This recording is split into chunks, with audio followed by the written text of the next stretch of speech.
At one point in my life, I was a CNA, and I'm gonna tell you guys the story of how I became a CNA.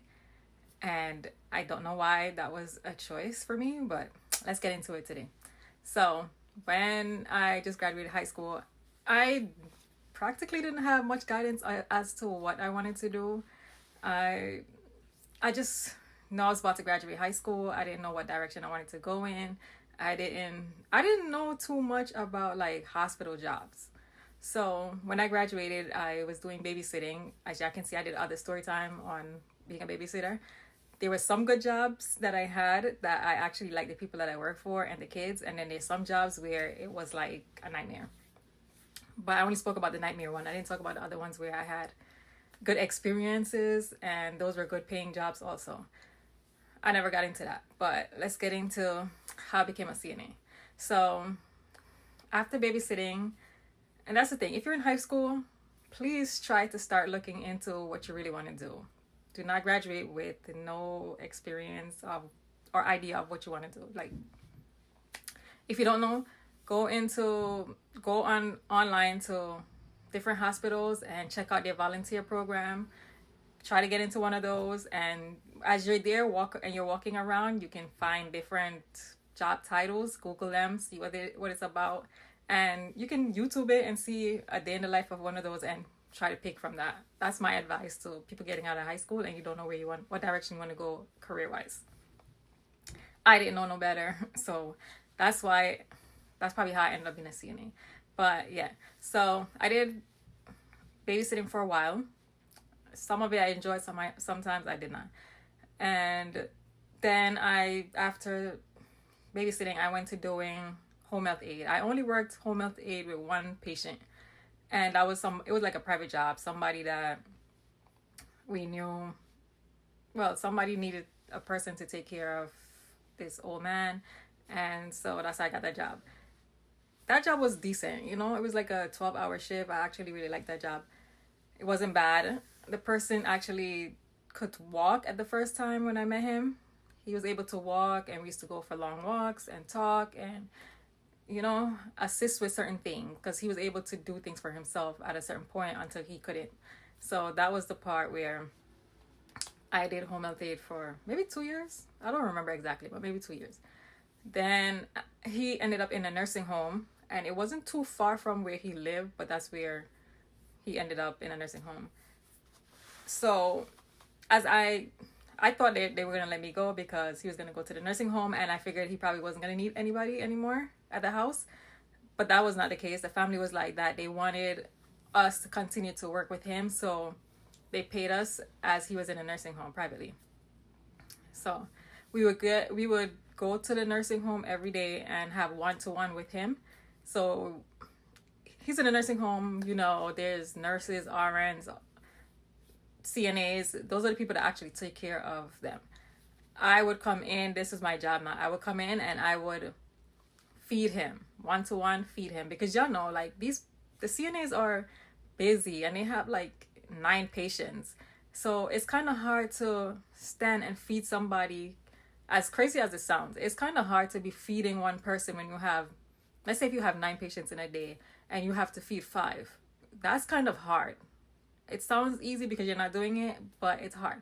So yeah, so I would go, when they get him ready and put him in his chair, then I would push him to the dining room, then I would feed him.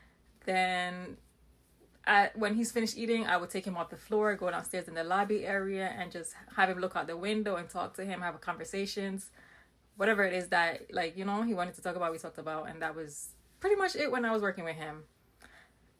That was a decent job, not bad at all. But that was like, once he got to the nursing home, that was those hours became short. It was like 4 hours a day, just to make sure he had breakfast, and after he had breakfast, just to make sure he eat lunch. So that was my job as the home health aide for him. As I'm working at this nursing home, I was like, you know what, since I'm here, if anything happens to him, then I'm not gonna have a job. So I was like, let me get my CNA license, because I was trying to figure out, do I want to do phlebotomy, EKG, or CNA, or did I want to get all 3 license and be what was it called, when you have all 3, PCT, I think. So as I'm sitting in the lobby one day, he was sitting down and he fell asleep in his chair. So I was sitting down trying to figure out what I wanted to do. I couldn't figure out if I wanted to do the EKG or the phlebotomy or CNA. So I called up the school and I was trying to ask them, like, trying to make these people make a decision for me. Is pretty much what I was trying to do. As crazy as that sounds, don't.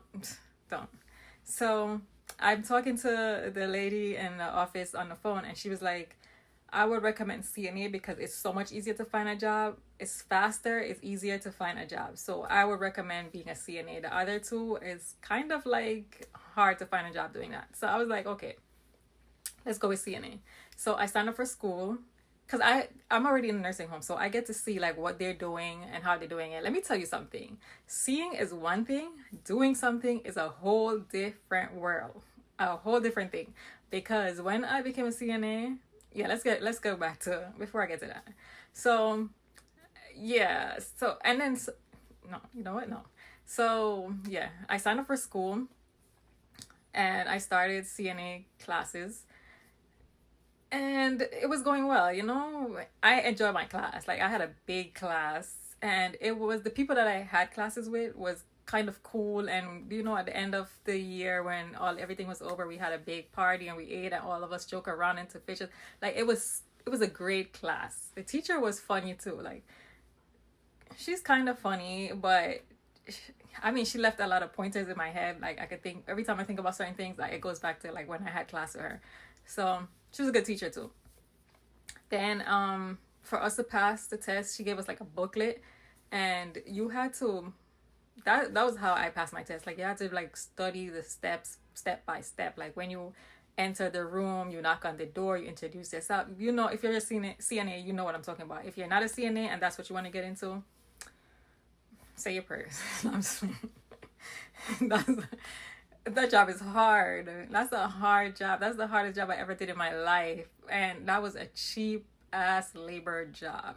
I feel like CNA should get a lot of money for what they do. Like, they should be at least close to the RNs. And at least, even if they're not getting paid what the RNs are getting paid, at least $2-3 less. But yeah, no. So yeah, I studied, I took my first test, and I failed. The one thing I kept thinking, like, I'm praying to God that they don't ask me that. That was what I got asked, and I failed.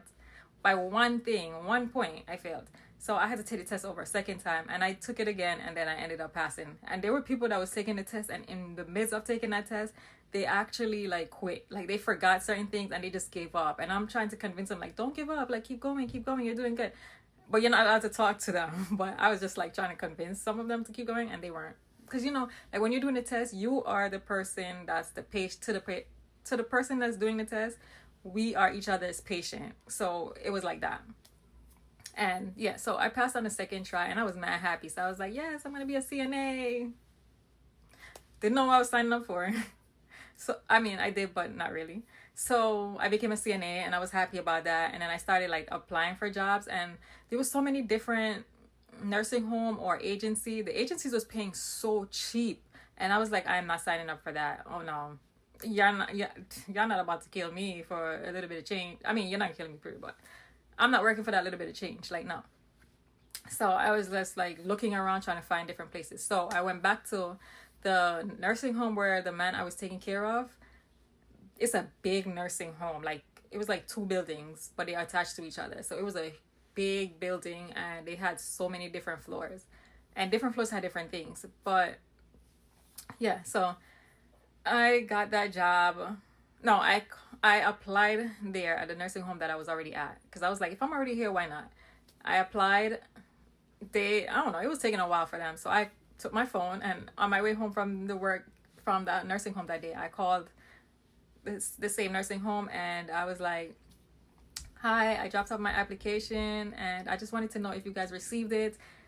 And then the lady was like, what's your name? And then I told her, and she was like, okay, when would you like to come in for an interview? I was like, this really works? Oh, okay. I could come in tomorrow?